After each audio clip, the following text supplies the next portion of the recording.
총부에 나오셔서 동선 3개월씩을 했습니다. 그때는. 근데 동선 끝에 한 3, 4일을 내가지고 성리문답을 하셨어요. 근데 저희들은 이제 그때 영산에서 있으니까 오든 못했어요. 그러지만은 총부 군회가 다 동원이 되었답니다. 성리문답 하면은 그냥 그만큼 인기가 좋았어요. 그렇게 해가지고 이제 성리문답을 했는데, 제가 대종사님을 배운 것은 이제 그러는 하신 말씀은 다 성리설이 아니신가 하고 제가 이 말씀을 드리려고 합니다. 제가 16살에 대종사님을 배웠어요. 영산 선원에 들어가가지고 그때 이제 입교를 해가지고 법명을 받았어요. 제 이름이 전이창이거든요. 이제 제가 이창이라는 이름을 받으니까 어쩐지 어감이 부드럽지가 않아가지고 좋게 생각이 안 들어져요. 그래서 옆에 이제 선원생에게 나 이창이 마음에 안 들어 그랬어요. 야, 그랬는데 대종사님께서 오셔가지고 이제 우리 선원생들 쭉 둘러 앉았어요. 앉아서 이제 대종사님 배웠고 말씀을 받으려고. 근데 옆에서 이제 이창이가 이름이 안 좋다고 한답니다. 이렇게 말을 해요. 그러니까 대종사님께서 그럼 반창이라고 해?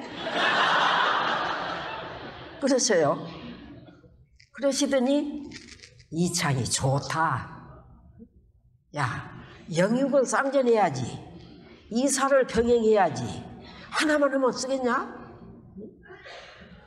사막, 이 공부와 신앙, 이 사막과 신앙을 같이 해야지. 하나만 하면 쓰겠어? 좋다. 다 쌍으로 네가 공부를 하고 성공을 해야지. 하나만 하면 쓰겠냐. 이렇게 말씀을 하셔요. 그래서 제가 이때 그때 그런가 보다 하고는 그냥 무난하게 이창이를 받아들였어요. 그때. 그리고는 이제 17살에 되던 해에 여기 이제 총부에서 지방 대항 강연이 있었습니다. 근데 그 전에 한 번 하고 그 다음에 두 번째예요. 그런데 그때 이제 정산여령님께서 이제 우리에게 원고를 다 써주셨어요. 4사람이 왔어. 거기서 한 사람은 도양국 대표, 한 사람은 신흥 대표, 2사람은 영산 선원 대표. 근데 지가 영산 선원 대표로 왔어요. 근데 그때 문제가 뭐냐면 생사 대사예요. 근데 지가 원고를 썼어요. 그때 처음에 제가 제목을 잡았는지 정산여령님께서 잡아주셨는지 그건 기억이 안 나는데, 그 쓰면서 제가 이제 그 세상에 살면서 할머니가 이제 나무 혼사집에 가면 지가 따라갔거든요. 그러면서 인간대사라고 대사 치르고 간다고 말이죠. 이렇게 말씀을 하셔요. 그래서 제가 거기 원고에다 그랬어요. 내가 세상에 살 때는 인간대사가 남녀가 결혼하는 거, 혼인하는 것을 인간대사로 알았는데 여기 와서 보니까 생사가 대사라는 것을 내가 비로소 알았다. 그걸 거기다 썼어요, 제가. 그랬더니 그대로 그 말씀을 넣어주셨어요. 넣어가지고 이제 원고로 써주셔서 자, 외라고 그래가지고 그걸 외워가지고 이제 정산여령님 앞에서도 하고 대중 앞에서도 하고 달달 외웠었거든요. 그래가지고 이제 총부를 왔어요. 왔는데 암만 해도 마음이 안 놓이셨는지 항타원 종사님들은 나보고 나를 한번 연습을 더 시켜라 그러셨어요. 그래가지고 항타원 종사님 앞에서 제가 이제 또 한번 외웠죠. 그대로. 그렇게 하고는 이제 그 강연 시간이 돼가지고 갔어요. 가는데 제 마음에 어쩐지 자신이 있는 것 같고 마음도 조금 더 떨려지도 않고, 그리고는 강연장에 갔어요. 연단에 나가가지고 이제 그 연사로 이제 강연을 하는 거죠. 하면서 처음에 이제 이 성사가 참으로 큰일이다 하고는 이 생사가 대사라는 것을 내가 알게 된 것은 이것이 모두가 대종사님 은혜입니다 하면서 조금 뒤로 물러서서 대종사님을 향해서 절을 올리라고 정산여령님께서 가르쳐 주시더라고요. 그래서 이제 제가 그렇게 절을 했어요. 이렇게. 그러니까 대중이 지금처럼 막 박수를 쳐요. 그냥.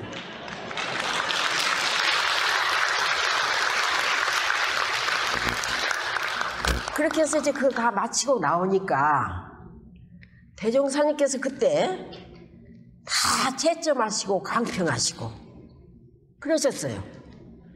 그래 이제 그걸 딱 써서 등수를 딱 써가지고 그때 유허일 선생님이 계셨습니다. 유수환 선생님이. 그분이 가서 이제 저쪽 그 대각전 저쪽 조그마한 방에 가서 붓으로 딱 써갖고 왔어요. 와서 이제 등수를 매겨놨는데 제가 특등으로 10갑을 맞았더라고요.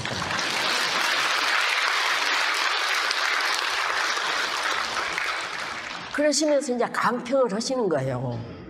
강평을 하시는데 하시는 말씀이 내가 도를 얻어가지고 처음에 회상을 열고 그 원답 막지 않았습니까?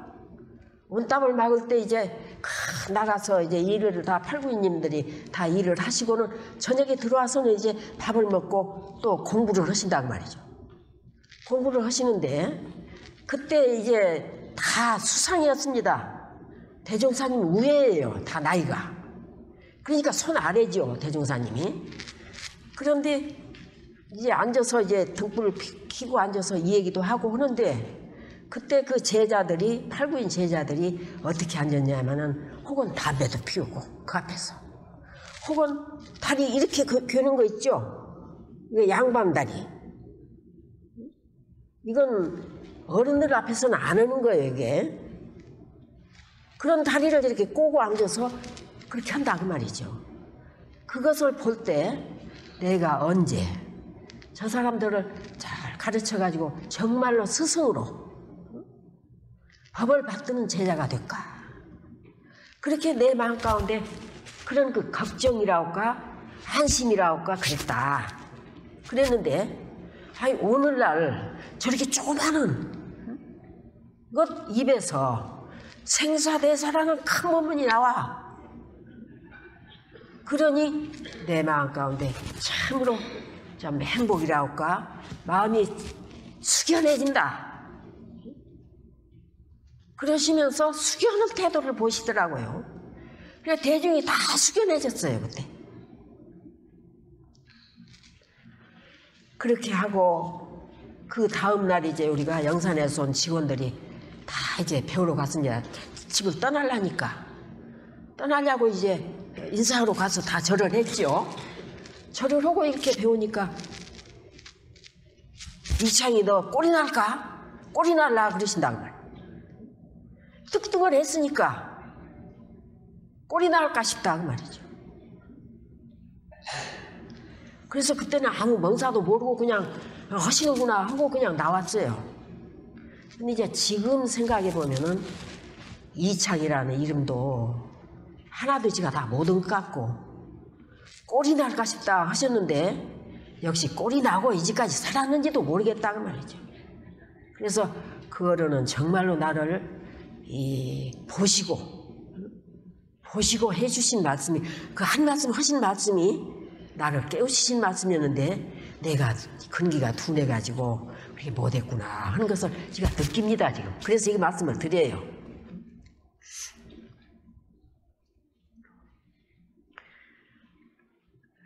대산여래님께서 다른 사람들은 내가 30대의 여가란 줄 알고 있지만은 실은 40대에 참으로 대종사님을 배웠다.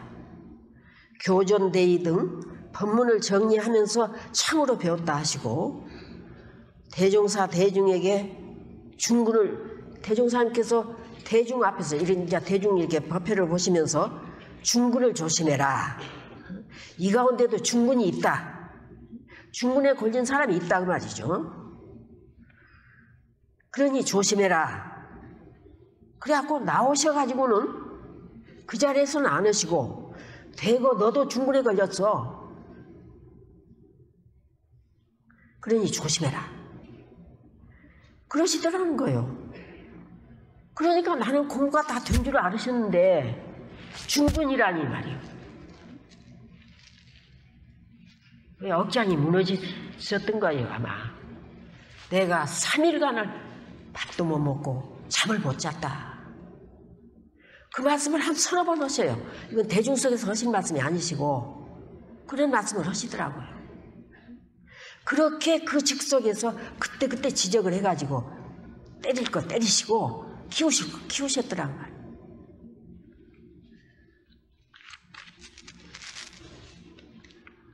어느 훈련 끝에 대중에게 대산여령님께서 삼반물을 주셨습니다.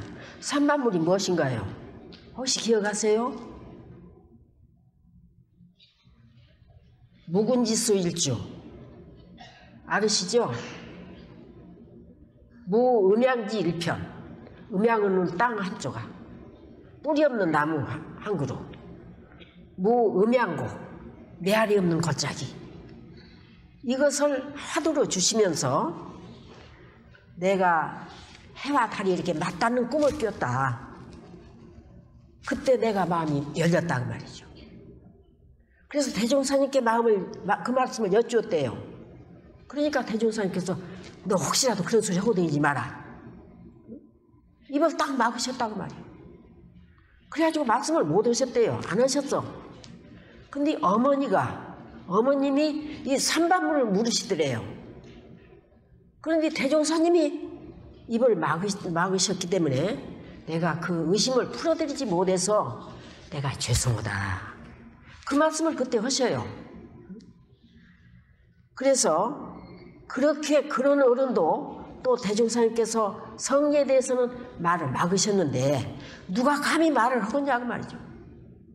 성리에 대해서는 말을 못했습니다. 그랬는데 지난번에 단장 훈련이 있다고, 항단 훈련인가 있다고 나더러 성리에 대해서 얘기를 해달라는 거예요. 그러니까 그 겁이 나요, 겁이. 성리에 대해서. 그래서 제가 그냥 벌떡 침대에 누우면서 나 못해. 못 한다고 말이죠. 기운도 싹 빠져버리고. 그런데 이 사람이, 그러면 내가 다른 사람한테 얘기하랍니다. 이러고 나가야 되는데 아무 말도 않고 그냥 나가요. 그래서 내가 걱정이 돼가지고는 나 암만 해도 못 얻었으니까 그렇게 알아? 하고 전화했더니 다른 사람을 정했다는 거예요. 암만 해도 모양새가 안 되겠던가 보지요. 그러니까 다른 사람을 맡겼어요. 그러고 나서 가만히 어느 날 아침에 잠을 깨서 생각이 떠오르는데 삼동원에서 우리가 처음 벌곡에서 이사 나와가지고 스레트 집에서 살았어요. 살면서 대산여령님께서 거기에 오셔가지고 반년을 거기 계셨습니다. 계시면서 그 스레트 집에서 성이 33조사 개송이 있습니다. 그 개송을 가지고 시간을 봐주셨어요. 그렇게 하시고는 그때 용정교무님이 시자로 있었으니까 용정교무님하고 저하고 둘이 이제 교대에 가면서 그 학생들 훈증훈련 때 그때 가서 시간을 봤어요. 그때 뭐라고 했는지 하여간 했어요. 그렇게 하고는 삼동원 이 건축을 마치고 나서 봉구식 뒤에 첫 해 바로 성리훈련을 시작했습니다. 그때 성리훈련은 대정진 대적공으로 이건 성리 기초훈련이다 하고 거기에다 중점을 두고 훈련을 했어요. 그래서 속셈으로는 이제 본 훈련으로 들어가서 이 성리 의도를 훈련을 했으면 내심으로는 그랬었어요. 그렇게 해가지고 성리 훈련까지 했다고 말이죠. 그 생각이 떠올라요. 그래요. 성리에 대해서 대체 그 시간을 다 봐주셨고 우리가 또 얘기를 했고 그랬는데 하는 생각이 떠올라요. 그래요. 성리에 대해서 우리가 좀 연말을 해야 안 될까 그런 생각이 들더라고요. 그런데 또 이번에 이제 이렇게 시간을 보자고 그래서 그러면 성리에 대해서 한번 연말을 해가지고 해보자. 그렇게 해서 나온 거예요 지금. 그러니까 성리는 설화로 나온 것이 아니고 일지화상은 손가락 하나를 가지고 일생을 써먹고도 남았다. 성리설이에요 이게. 성리를 설화로 나온 것이 아니고 우리가 성리 공부를 해두를 단연하는 공부를 어떻게 할 것인가, 견성의 눈을 어떻게 틔울 것인가, 이것을 우리가 서로 한번 연말을 해보자. 그러고 나왔어요 사실은.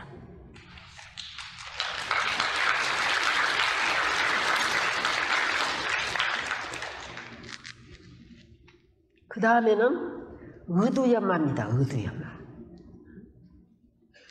대소유무 이치와 시비의 일이며 과거 불조들의 화두 중에서 의심나는 제목을 연구하여 감정을 얻게 하는 것인데, 이는 연구 깊은 경지를 밟는 공부인에게 사리간 명확한 분석을 얻도록 하며, 그렇게 하셨습니다. 그리고 정전에 의두요목 몇 개입니까? 의두요목이 몇 개죠? 20개예요. 20개. 20개를 정해 주셨어요. 연마를 해라. 그리고 상시응용 주의사항 가운데서 의두연마하기를 주의할 것이요. 그렇게 넣어주셨습니다. 그리고 화두를 들려서 참선시키는 것은 경전이나 말로 가르치기 어려운 현묘한 진리를 깨치게 하자는 것이다. 그렇게 하시고 한때 법신부를 실생활에 부합시켜 말로 해주리라. 이렇게 하시고 이런 쌍을 대할 때마다 견성성불하는 의두를 삼을 것이요. 그러셨습니다. 이런 쌍을 대할 때 견성성불하는 화두를 삼으라. 그렇게 말씀하셨어요.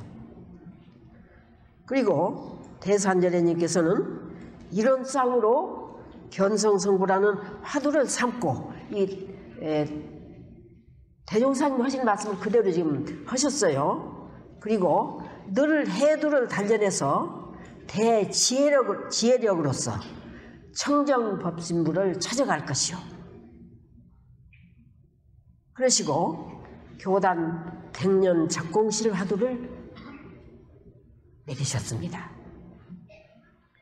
그리고 사리연국 공부는 안으로 의도와 성리를 연마해서 바른 지각을 얻는 것이다. 그래서 스스로 의심을 걸어서 궁구해서 깨치는 공부며, 스승이 가르치고 훈습시켜서 깨치는 공부라고 그렇게 하셨습니다. 그리고 대각의 열쇠인 의두를 늘 연마해서 천각, 만각, 무량각 큰 지혜가 솟을 것이라고 그러셨습니다. 그래서 의두라는 것은 어떤 기연이 닿아서 걸릴 수도 있고, 그래서 연마할 수도 있고, 만일 그것이 걸리지 않을 때는 스승님이 그 근기를 봐서 주실 수가 있고, 만일 그것이 안 될 때는 스스로 가령 법신부를 이론상을 대종사께서 삼으라고 하셨으니까 스스로 정한다고 말이죠. 정해가지고 연마할 수도 있는 것이다 그 말이죠. 제가 이 자리에 나온 것은 바로 이 화두를, 의두를 이론상으로 대종사님께서 주신 이 의두로, 물론 없으신 분들은 저와 같이 이 화두를 정해가지고 연마했으면 좋겠다. 그 소리 하려고 나왔어요, 사실은. 같이 화두를 한번 잡아보자. 그러면은 의두 연마를 어떻게 할 것이냐. 첫째는 뜻을 연마합니다. 연이. 그 화두 뜻을 연마한다는 말이죠. 구자무불성. 개는 불성이 없다. 이게 화두거든요. 일체 중생의 개유불성인데 말이에요. 왜 개가 화두가 불성이 없느냐 그 말이에요. 그 뜻을 연마 궁리해 보는 거예요. 대종사님께서 비는 어째서 올까? 어디서 올까? 궁금해서 옥녀봉 상봉까지 올라가 보신다고 말이죠. 바람을 어디서 불까? 이렇게 궁리를 해보는 거예요, 이게. 그렇지만은 이것은 실제로 의단이 뭉치기가 어렵다는 말이죠. 그래서 선가에서도 이것은 사구다. 그래서 자기 구제도 어렵다 해가지고 그렇게 많이 쓰들 않는다. 어찌다 한 번씩 해보는 것이지 이 뜻을 해석해서 화두를 연마하는 것은 아니다 그 말이죠. 그 다음에는 연구. 그 화두 구절을 연마한다 그 말이죠. 그래서 대종사님께서 개송을 설하시고 이 자리가 성품의 진체이니 사량으로서 알아내라고 말고 관조로서 깨쳐오더라 그러셨습니다. 대종사님께서 이 일을 장차 어찌할꼬 그걸로 깨치셨죠. 근데 이 일을 어찌할꼬가 의미가 있는 것은 아니었어요. 이 일을 어찌할꼬였지 그가 의미가 있었던 것은 아니었다고 말이죠. 그래서 깨친 것이 아니고 오직 그 일념, 어찌할꼬는 일념, 그것이 화두가 되었고 그 일념이 뭉쳤기 때문에 여졌다고 말이죠. 집신세벌, 즉심시부를 집신세벌이라고 그랬죠. 집신세벌을 연마한 것이 그 의미가 있어서 통한 것은 아니다 그 말이죠. 예, 그 억구 일념이 되었기 때문에 그 억구로 정신이 뭉치고 깨어 있었기 때문에 그래서 이 연구 구절을 그 구를 화두 구절을 연마하는 것을 활구다 산 구절이다 이렇게 말을 한다고 합니다.